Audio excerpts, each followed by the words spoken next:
അയ്യോ ഞാൻ അവളെ രണ്ടടിച്ചു പോയത് ഞാൻ കുടിച്ചത് കൊണ്ടാണ് കേട്ടോ. എന്നാൽ ഈ രണ്ടടിച്ചവൻ ഒരു പോലീസ് സ്റ്റേഷനിലാണെന്നുണ്ടെങ്കിൽ ഇതൊന്നും ചെയ്യില്ല. ഇതെല്ലാം വെറും ഒരു എക്സ്ക്യൂസ് ആണെന്ന് നമുക്ക് അതിൽ നിന്ന് തന്നെ മനസ്സിലാവും. കള്ളു കുടിച്ചവൻ എല്ലാ സ്ഥലത്തും ഒരുപോലെ പെരുമാറുകയാണെന്നുണ്ടെങ്കിൽ അവൻ പറഞ്ഞത് ശരി, സത്യസന്ധമാണ്, ജെന്യൂനാണ് അവൻ പറഞ്ഞത്. പക്ഷെ കള്ളു കുടിച്ച മനുഷ്യൻ പല സ്ഥലങ്ങളിൽ പല രീതിയിൽ പെരുമാറുമ്പോൾ അതിന് എന്ത് ജെന്യൂനിറ്റിയാണുള്ളത്?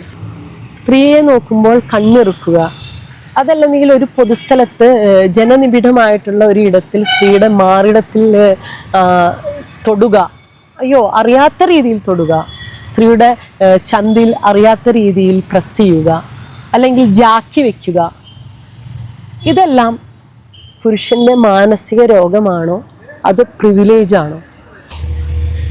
പിന്നെ ഞങ്ങൾ എന്താ സ്ത്രീകൾക്ക് നെക്ടറായിട്ടുള്ള പുരുഷന്മാരെ കാണുമ്പോഴൊന്നും തോന്നരുത് എന്ന് പറയുന്നത്? നിങ്ങളുടെ മാറിടം കാണിച്ച് അല്ലെങ്കിൽ നിങ്ങളുടെ തൊടൊക്കെ കാണിച്ചിട്ടുള്ള ഡ്രസ്സൊക്കെ ഇട്ടിട്ട് നിങ്ങൾ നടക്കുന്നുണ്ട്. അപ്പോൾ ഞങ്ങൾക്ക് അങ്ങനെയൊന്നും തോന്നുന്നില്ല, അല്ലെങ്കിൽ തോന്നരുത്, തോന്നാറില്ല എന്നൊക്കെയാണോ നിങ്ങൾ വിശ്വസിക്കുന്നത്? അല്ല, സത്യത്തിൽ നിങ്ങൾ അങ്ങനെ ട്രെയിൻ ചെയ്യിപ്പിച്ചു, കണ്ടീഷൻ ചെയ്തു വെച്ചുകൊണ്ട് തന്നെയാണ് സ്ത്രീകൾക്ക് ഒരു പരിധിവരെ പുരുഷ ശരീരം കാണുമ്പോൾ അങ്ങനെയൊന്നും തോന്നാത്തത്. എന്നാൽ ഒരു വിദേശ വനിതയ്ക്ക് അങ്ങനെ ആവണമെന്നില്ല കേട്ടോ. എനിക്ക് അതിനെ കുറിച്ചിട്ട് വലിയ അറിവില്ല.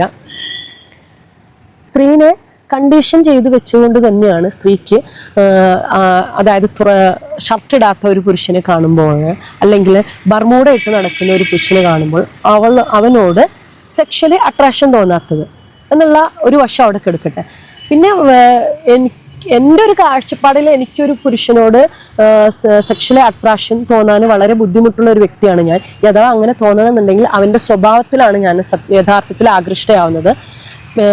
ആദ്യം അവൻ്റെ സ്വഭാവത്തിൽ, പക്ഷെ അവൻ്റെ ശരീരം വളരെ ബൾക്കായ അഭംഗിയായിരിക്കുന്ന ഒരു ശരീരത്തിനോടൊന്നും എനിക്ക് അത്ര വലിയ അട്രാക്ഷൻ ഒന്നും തോന്നില്ല കേട്ടോ. അത് വേറൊരു വാസ്തവം. എല്ലാവരും അങ്ങനെയാണോ എന്നൊന്നും എനിക്കറിയത്തില്ല.